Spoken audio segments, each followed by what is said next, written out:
नमस्कार बच्चों, स्वागत है आप सभी का Shri Shyam group of education के यूट्यूब चैनल पर। मैं विकास शर्मा एक बार फिर से आपको प्लस टू की फिजिक्स को कंटिन्यू करवा रहा हूँ। अपने लास्ट क्लास के अंदर एक टॉपिक पढ़ रहे थे जो अपना अधूरा रह गया था। वो टॉपिक देखो, अपने किसके बारे में पढ़ रहे थे? अपने पढ़ रहे थे समरूप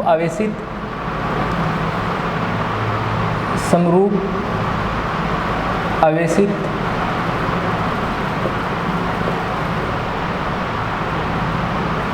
कुचालक या अचालक बोल सकते हो, अचालक गोले के कारण विद्युत क्षेत्र की तीव्रता का मान। ठीक है, इसके बाद में अपने एक दो छोटे छोटे टॉपिक बचते हैं और शायद आज अपना चैप्टर कंप्लीट हो जाए। तो अपने समरूप आवेशित अचालक गोले की बात कर रहे थे और मैंने आपको बता दिया था कि इस गोले के कारण विद्युत क्षेत्र की तीव्रता जो अपने ज्ञात कर रहे हैं, तो पहले अचालक गोला बना लेते हैं। ये मान लिया अचालक गोला है और इसकी वजह से विद्युत क्षेत्र की तीव्रता का मान अपने ज्ञात कर रहे थे। तो अचालक को जब भी आवेश दिया जाता है, कंप्लीट आवेश कहाँ चला जाता है? उसके आयतन में वितरित हो जाता है। यानी आवेश घनत्व किस प्रकार का आएगा? रो आएगा। ये बात जरूर ध्यान रखना कि आवेश घनत्व अगर कुचालक है तो रो आएगा। अगर ये चालक गोले के लिए आप लोग लेते तो क्या लिखते? सिग्मा लिखते। जैसे लास्ट अपने जब भी बात कर रहे थे तो KQ/R² अपने फॉर्मूला निकाला था किसके लिए?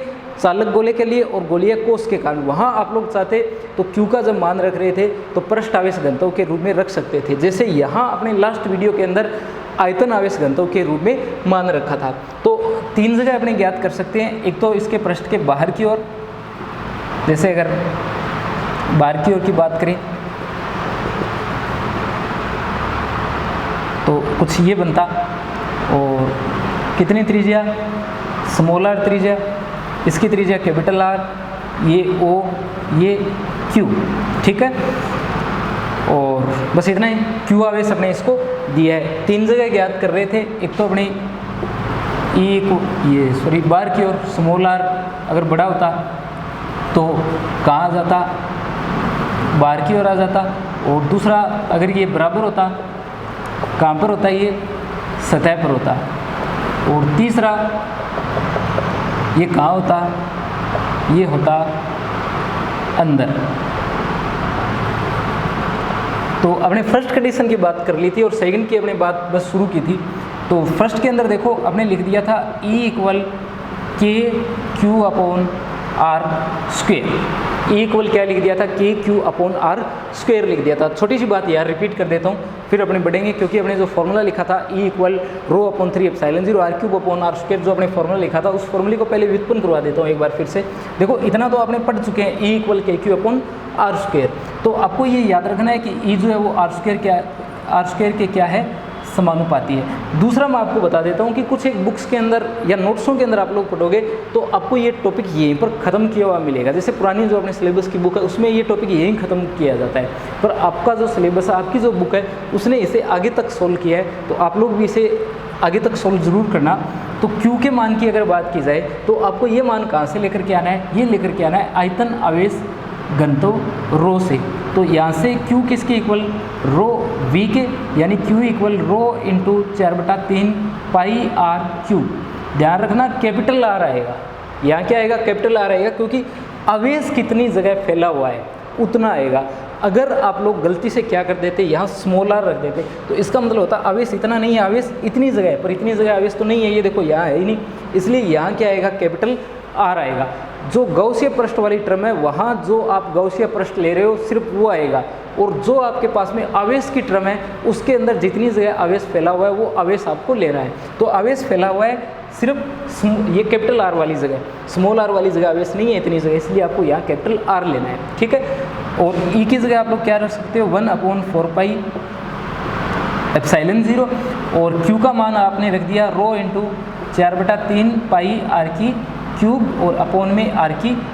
4π से 4π यहाँ हो जाता है कैंसिल, और E = देखो ρ/3ε0, रो लिखा है, ये रो और ये 3, ये ε0 और r³/r²।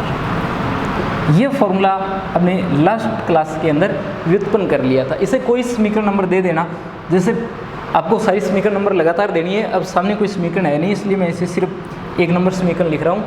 ये दूसरी तीसरी कोई समीकरण होगी, तो E equal rho upon 3 epsilon 0 r cube upon r square, ये फॉर्मूला आपका होता है। दूसरा, अगर सदिश रूप पूछा जाए तो यहाँ E वेक्टर लिख दोगे। इस तरफ कोई ऐसा नहीं है जिसके आप लोग क्या करो, वेक्टर लगाओ या कैप लगाओ, इसलिए यहाँ क्या लिख दोगे, r कैप लिख दोगे। ठीक है, यहाँ क्या आ जाएगा, r कैप आ जाएगा और इस तरफ क्या आएगा, E वेक्टर आएगा। और देखो, अगर आपको बोला जाता small r equal capital R, यानी दोनों मान क्या होते हैं, स्मॉल r और कैपिटल R के बराबर होते हैं, यानी बात होती इसकी सतह की, कहाँ पर बात होती, सतह पर होती। इसे 1 नंबर लगा रहा हूँ मैं, साथ के साथ इसे भी बता देता हूँ और इसे भी बता देता हूँ।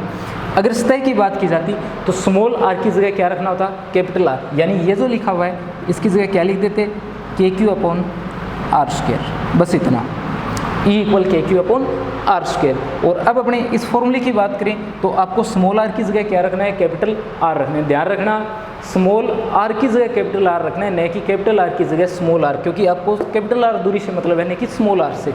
तो यहाँ अपने इस समीकरण में अगर रख दें तो ये देखो क्या बनती है, rho upon 3 epsilon 0 r cube upon r की पावर 2, यहाँ r की पावर 2, ये हुआ निरस्त, और ये बना रो अपॉन 3 एप्सिलॉन 0 और r। ठीक है, ये फॉर्मूला आपका यहाँ पर बन जाता है। ठीक है, ये कहाँ पर ज्ञात किया आप लोगों ने, सतह पर ज्ञात किया है। अगर इतना समझ में आया तो मैं इन सबको यहाँ से हटा रहा हूँ और अपनी बात कर रहे हैं कूद चालक गोले के अंदर। ठीक है, सतह के लिए फॉर्मूला याद रखना, और सतह के बाहर ये आएगा, सतह के अंदर कितना आएगा इसका फॉर्मूला अपने व्युत्पन्न करना पड़ेगा।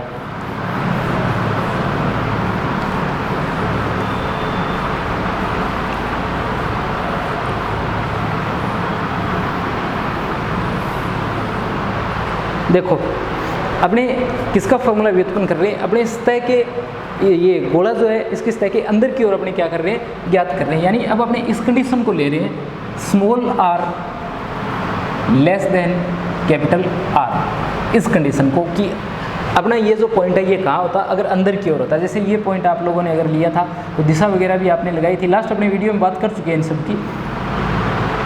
तो अब अपने पॉइंट कहाँ लेना पड़ेगा, अंदर की ओर लेना पड़ेगा। किस ओर लेना पड़ेगा, इसके अंदर की ओर लेना पड़ेगा। तो साथ के साथ समझते जाना, मैं आपको सारी बातें बताऊं। तो अब अगर अंदर की ओर आप लोग लेते हो तो ये सब तो आएगा नहीं। ठीक है, आपका पॉइंट कहाँ होता, जैसे इस जगह होता, ये पॉइंट अगर P होता तो वो सब कुछ E वेक्टर DA वेक्टर सब कुछ यहाँ आ जाता। ठीक है, वो सारा कुछ यहाँ पहुँच जाता, और आपको इतने का क्या लेना होता, आवेश लेना होता। देखना टॉपिक को, आपको क्या करना है, आपको गाउस का नियम लगाना है। E vector dot DA vector equal summation Q upon epsilon 0। ठीक है, और इसे हटा करके क्या लिख दोगे, समीशन Q अपॉन एप्सिलॉन 0, और थीटा का मान कितनी बार बात कर चुके हैं, 0 डिग्री होगा जितना आपने लगाएंगे वहाँ। देखो, E वेक्टर की दिशा और जो आपके साथ में DA वेक्टर दिया गया है, इन दोनों के मध्य कोण 0 डिग्री है, तो यहाँ भी कितना आएगा, ये 0 डिग्री आएगा। ठीक है, ये 0 डिग्री अगर आ जाता है तो ये बनेगा EDA summation Q upon epsilon 0, और ये E, ये DA और समीशन Q अपॉन एप्सिलॉन 0। ठीक है, और अब क्या लिख दोगे, ये लिख दोगे E, ये कितना 4 पाई R स्क्वायर। देखना एक बार के लिए, मैं लिख रहा हूँ इसे 4 पाई R स्क्वायर, 4 पाई R स्क्वायर। आप लोग सोच करके देखो कि यहाँ कैपिटल R क्यों नहीं आया, यहाँ कैपिटल R क्यों नहीं लिखा है। देखो क्यों नहीं लिखा है, क्योंकि ये टर्म किसकी है, ये टर्म अपने फलक से संबंधित है। ठीक है, और फलक से संबंधित टर्म अपने कहाँ से लेकर के आ रहे हैं, ये अपने लेकर के आ रहे हैं गाउस के नियम से संबंधित टर्म। और गाउस का जो नियम है उसके अंदर अपने जो क्षेत्रफल लेंगे वो गाउसीय पृष्ठ का लेंगे। तो गाउसीय पृष्ठ तो आपका सिर्फ इतना होगा ना, जहाँ से अपना पॉइंट P है, अपने कल्पना की है गाउसीय पृष्ठ की, तो यहाँ स्मॉल r आएगा, न कि कैपिटल R। ठीक है, अब देखो बात कर रहे हैं समीशन Q की, किसकी, समीशन Q की बात कर रहे हैं। समीशन Q का मान कितना होगा, ये मान अपने को ज्ञात करना है। मान लिया ये मान कितना है, Q डैश है, मान लिया ये मान कितना है, Q डैश है, तो देखो ये कितना बन जाएगा, ये बन जाएगा E Q dash upon 4 pi epsilon 0 और आर स्क्वायर, ठीक है, यानी के Q dash upon R square. अब आपको क्या करना है, इस क्यू डेस का मान ज्ञात करना है, ठीक है। ये जो क्यू डेस आपके पास में है, इस क्यू डेस का मान आप लोगों को ज्ञात करना है। क्यू डेस का मान कैसे ज्ञात करोगे, क्यू डेस का मतलब हो गया ये इतना जो है इसमें आवेश कितना है। देखो आपके पास में जब इसका टोटल क्षेत्र आयतन था 4/3 पाई आर की क्यूब, जब आयतन था तो आवेश कितना था, क्यू था। आपने कैपिटल आर त्रिज्या के गोले को कितना आवेश दिया है, कैपिटल आर त्रिज्या के गोले को आपने क्यू आवेश दिया है, ठीक है। जब ये आयतन 4/3 पाई आर की क्यूब था तब इसको आवेश जो दिया गया था वो स्मॉल क्यू दिया गया था। अगर इसका आयतन एकांक होता तो एकांक आयतन में आवेश कितना होता, Q upon 4/3 pi R cube होता। अगर ये अब की बात करें तो अब ये कितना है, 4/3 पाई आर की क्यूब है। देखो ये स्मॉल आर है तो ये कितना आएगा, 4/3 पाई आर की क्यूब। तो इतने आयतन में आवेश कितना है, क्यू अपॉन 4/3 पाई आर की क्यूब गुणा 4/3 पाई आर की क्यूब, ठीक है। ये टर्म इससे कैंसिल और आपके पास में बचा Q R cube upon R की पावर 3। देखना Q R cube upon R की पावर 3, ये कितने में आवेश है, ये आवेश है क्यू डेस का मान।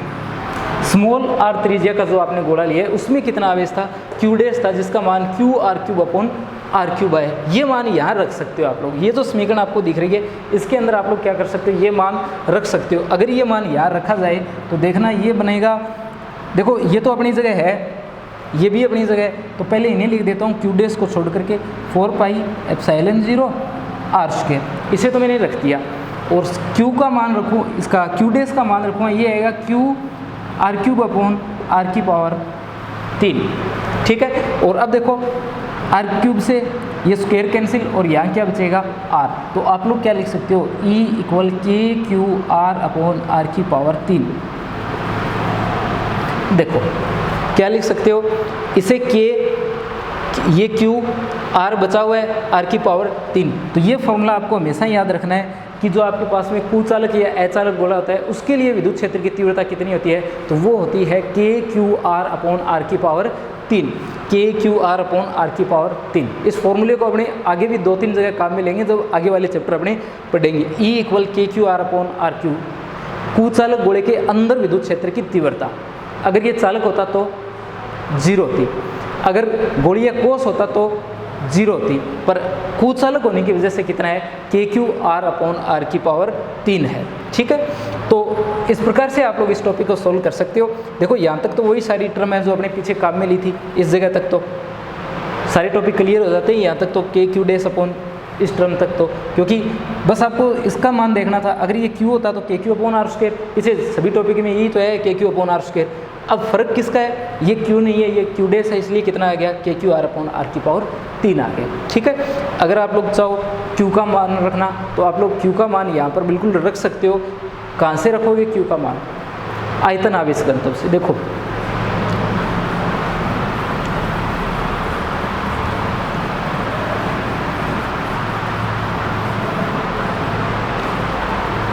देखो एग्जाम के अंदर सिर्फ इतना लिखा हुआ आ सकता है कि कुचालक गोले के कारण विद्युत क्षेत्र की तीव्रता गोले के अंदर की ओर ज्ञात कीजिए, यानी इतना आपको दे सकता है जो लास्ट आपने किया है। तो आपने फॉर्मूला जो लिख रखा है सबसे पहले लिख देता हूँ, E equal K Q R upon R की पावर 3, ठीक है। अगर सदिश रूप लिखा जाता यहाँ आता E वेक्टर, यहाँ आता R वेक्टर, ठीक है, तो ऐसा हो ही जाता। और अगर अपने इस समीकरण की बात करें, क्यू के मान की बात करें, तो आपको पता है आयतन आवेश घनत्व रो किसके इक्वल, क्यू अपॉन वी के, और कितना, क्यू अपॉन 4/3 पाई आर की क्यूब।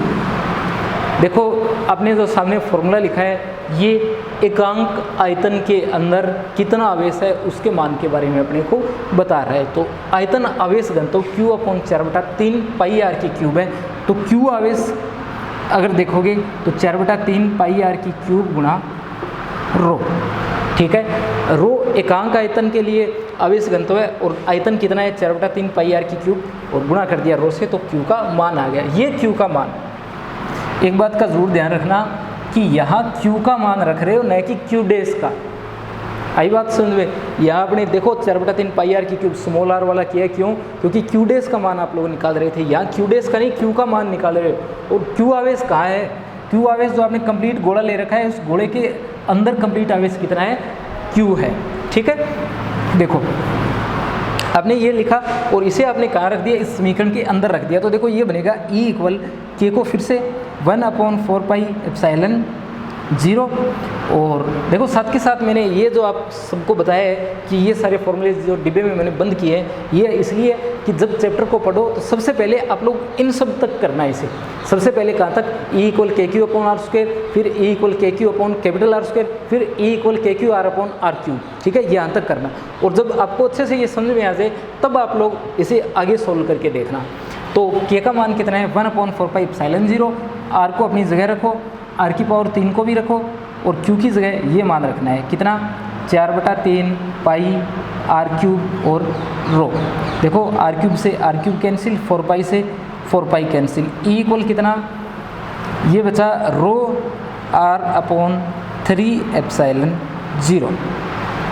ये वाला मान आपको याद रखना है। ठीक है, देखो अगर फॉर्मूलों की बात की जाए तो सभी फॉर्मूले इंपॉर्टेंट हो जाते हैं। क्यों? क्योंकि अगर न्यूमेरिकल एग्जाम में आपसे पूछा जाता है तो हो सकता है आपको रो का और आर का मान दे करके ई का मान पूछ लिया जाए, या आपको ये सारे मान दे करके ई का मान पूछे। यहाँ की अगर बात की जाए, इसे अगर सदिश रूप में बदलना हो, मैंने आपको बताया कि सदिश रूप में बदलना हो तो आप लोग दो तरीकों से बदल सकते हो। यहाँ वेक्टर लगाओ, इसके वेक्टर लगाओ। एक तो ये सीधा तरीका है। दूसरा आप लोग क्या कर सकते हो कि ई के तो आपने लगा दिया वेक्टर, और रो आर और 3 एप्सिलॉन 0 यहाँ आपने लिख दिया आर के। अब ये जो टर्म है किसकी इक्वल होती है? ये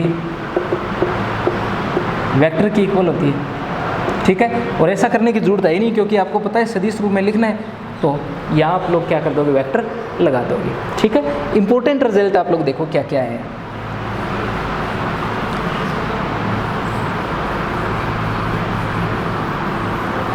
टोटल जब आपने बात की है तो सारे फॉर्मूले मैं आपको बताता हूँ कि इस टॉपिक के अंदर फॉर्मूले कितने आए हैं। इस टॉपिक को 2-3 बार देखना आराम से घर पर बैठ करके, तो आपके समझ में आ जाएगा। वीडियो को फिर से देख लेना एक बार।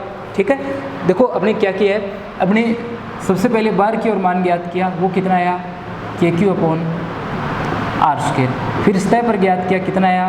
के क्यू अपॉन आर स्क्वायर। फिर आपने अंदर ज्ञात किया, कितना आया? के क्यू आर अपॉन आर की पावर 3। ठीक है, यहाँ आपने देखा कि ई जो है 1/r स्क्वायर के समानुपाती है। यहाँ कैपिटल आर की है और यहाँ स्मॉल आर की है। इन दोनों में फ़र्क देखा जाए तो यहाँ व्युत्क्रमानुपाती आ रहा है, पर यहाँ क्या है? समानुपाती है। तो अब जब इसका ग्राफ खींचोगे,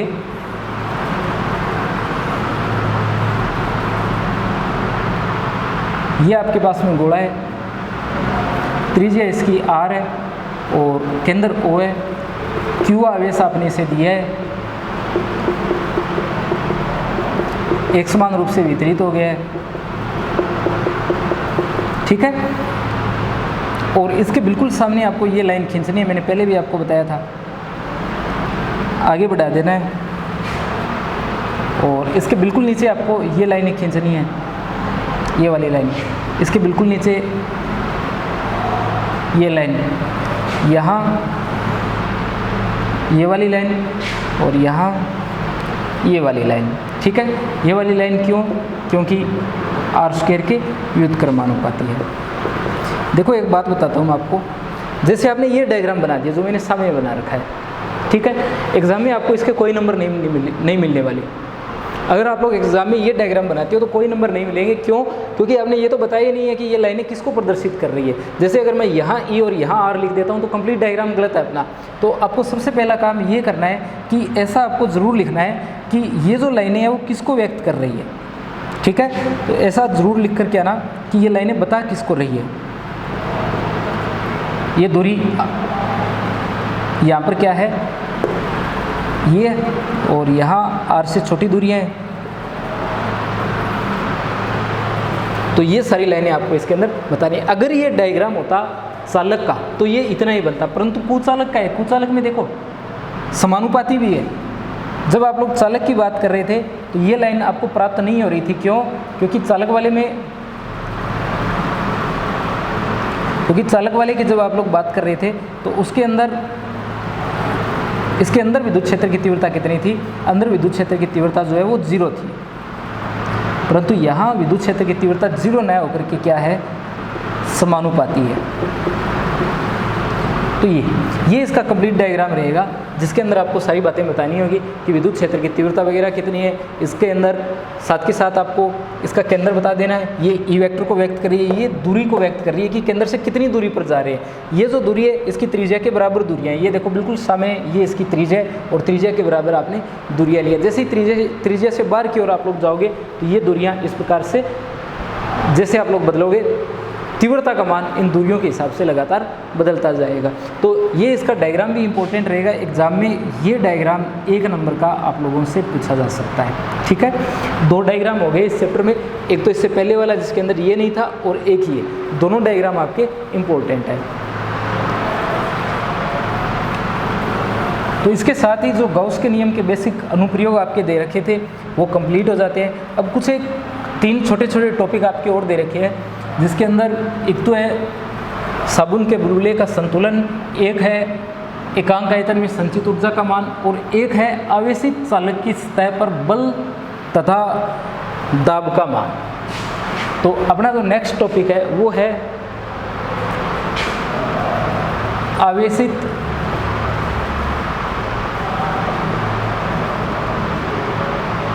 चालक की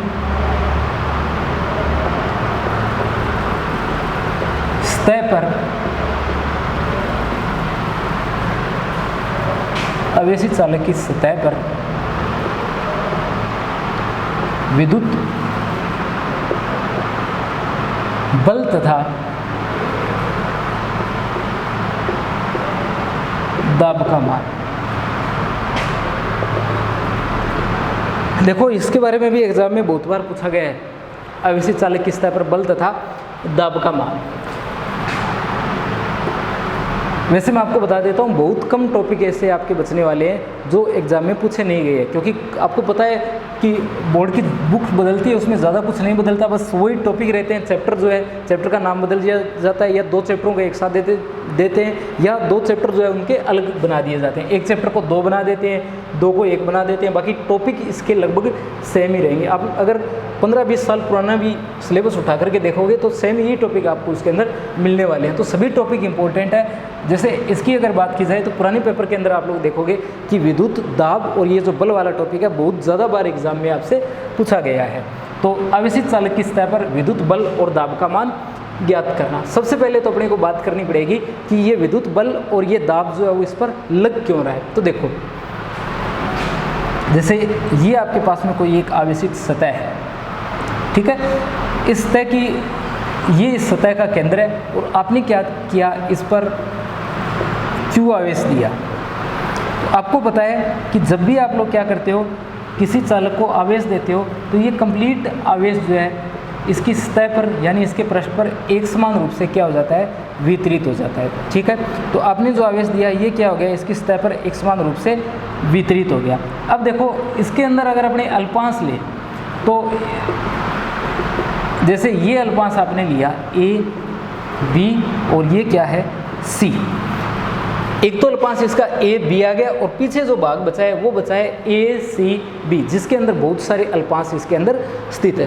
तो इसके अंदर क्या होगा कि ये जो अल्पांश है ये अल्पांश बाकी के जो अल्पांश है उन पर बल आरोपित करेगा और बाकी जो बचे हुए अल्पांश है वो सभी अल्पांश इस पर क्या करेंगे, विद्युत बल आरोपित करेंगे। देखो समान प्रकार के आवेश इसके अंदर है, तो एक तो ये आवेश ये अल्पांश अन्य अल्पांशों पर बल आरोपित करेगा, दूसरा जो दूसरे अल्पांश है वो इस अल्पांश पर विद्युत बल क्या करेंगे, आरोपित करेंगे, या आप लोग बोल सकते हो बल आरोपित करेंगे। उस बल को अपने क्या बोलेंगे, विद्युत बल बोलेंगे।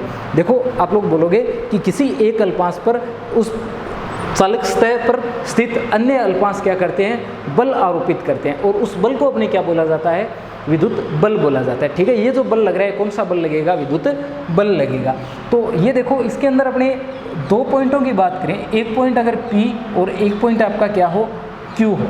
आपके पास में 2 पॉइंट है, एक P है और एक Q है।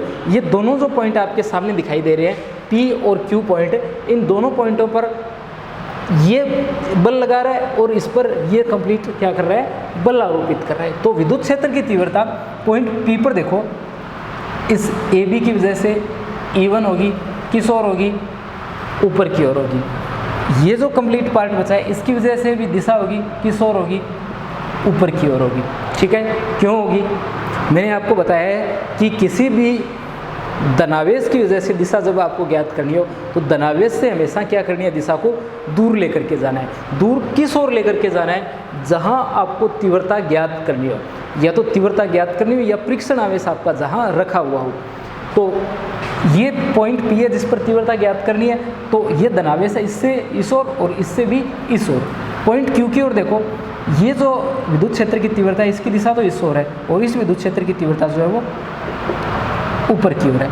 धनावेश से दूर किस ओर, पॉइंट Q की ओर। धनावेश से दूर किस ओर, पॉइंट Q की ओर। ठीक है, तो पॉइंट P जो है वो चालक की सतह से बाहर की ओर स्थित है और पॉइंट Q जो है वो चालक सतह के अंदर स्थित है।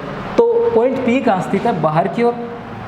मान लेते हैं तीव्रता कितनी है, EP है, किसके इक्वल, E1 प्लस E2 के इक्वल। EP का मान किसके इक्वल है, E1 प्लस E2 के इक्वल है। ठीक है, और EQ का मान ये E1 माइनस E2 के इक्वल है। ऐसा क्यों? क्योंकि देख सकते हो ये दोनों दिशा समान है और ये दोनों दिशाएं क्या है, एक दूसरे के विपरीत है। यानी ऊपर वाली दोनों दिशाएं समान है तो जुड़ जाएगी, ये दोनों दिशाएं विपरीत है तो आपस में क्या हो जाएगी, निरस्त हो जाएगी। तो E1 माइनस E2 तो आएगा EQ के लिए और E1 प्लस E2 आएगा आपका EP के लिए। ठीक है, कुछ एक बातें मैं आपको और बताता हूँ। देखो ये दोनों जो पॉइंट आपको दिख रहे हैं E1 प्लस E2 और E1 माइनस EQ, ये EP है। अगर आप इन्हें ना देखो तो सिर्फ इतना सोच करके देखो कि आपके पास में कोई एक गोला है और गोले के बाहर क्या है, कोई एक पॉइंट P स्थित है जिस पर विद्युत क्षेत्र की तीव्रता का मान कितना होता है, KQ/R² होता है। ठीक है, चालक है इसलिए आपको पृष्ठ आवेश घनत्व सिग्मा लेना होगा और सिग्मा के रूप में आप लोग जब इसे लिखते हो तो सिग्मा के रूप में इसका जो फॉर्मूला बनता है वो बनता है σ/ε0। कितना बनता है, σ/ε0। ठीक है, तो EP किसके इक्वल है, σ/ε0 के इक्वल है। ठीक है, तो ये यहाँ पर इसका फॉर्मूला बन जाता है। आप लोग देखो इसे सिद्ध कर सकते हो, बताता हूँ आपको, ऐसे ज़रूरी नहीं है। सिग्मा किसके इक्वल होता है, Q/A के इक्वल होता है। ठीक है, A गोले का क्षेत्रफल, गोले का क्षेत्रफल होता है 4πr² और इसे आप लिख सकते हो Q 4πε0 r²। ये बनता है 1/4πε0 K के बराबर और ये बनता है KQ/R² के बराबर। तो आपने जो लिखा है σ/ε0 किसके इक्वल है, KQ/R² के इक्वल है। आई बात सुन रहे हैं, तो आप लोग इसे क्या कर सकते हो, σ/ε0 भी लिख सकते हो। ये वही फॉर्मूला है जो आप लोगों ने क्या लिखा था, जो आप लोगों ने KQ/R² लिखा था। ठीक है, यहाँ अगर तीव्रता की बात की जाए तो यहाँ तीव्रता का मान कितना आएगा, यहाँ तीव्रता का मान आएगा 0। कितना आएगा, 0 आएगा। ऐसा क्यों, देखो अपने लास्ट 1-2 वीडियो पहले बात की थी, ये आपके पास में गोला है।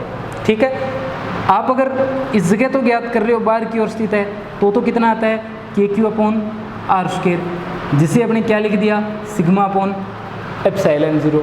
अगर सतह की बात की जाए तो आता है KQ/R²। मैंने आपको पहले ही बताया कि टोटल फॉर्मूलों का खेल है, फॉर्मूले आपको याद होने चाहिए। ये अंदर की ओर अगर बात की जाए, अंदर की ओर तीव्रता का मान कितना आया था, 0। अब देखो पॉइंट P तो कहाँ स्थित है, बाहर, तो कितना आया, KQ/R²। पॉइंट Q कहाँ स्थित है, इसके अंदर की ओर स्थित है तो कितना आएगा, 0। तो अपने EP का मान तो कितना है, σ/ε0 और EQ का मान कितना है, 0 है। ठीक है, यानी ये समीकरण नंबर 1 लगा सकते हो, ये 2 लगा सकते हो।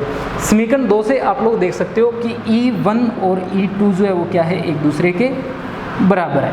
E1 और E2 क्या है, एक दूसरे के बराबर है। इसे आप लोग उठा करके इसके अंदर रख दो। E1 की जगह क्या रख दिया आपने, E2, तो E2 प्लस E2 किसके इक्वल, σ/ε0 के।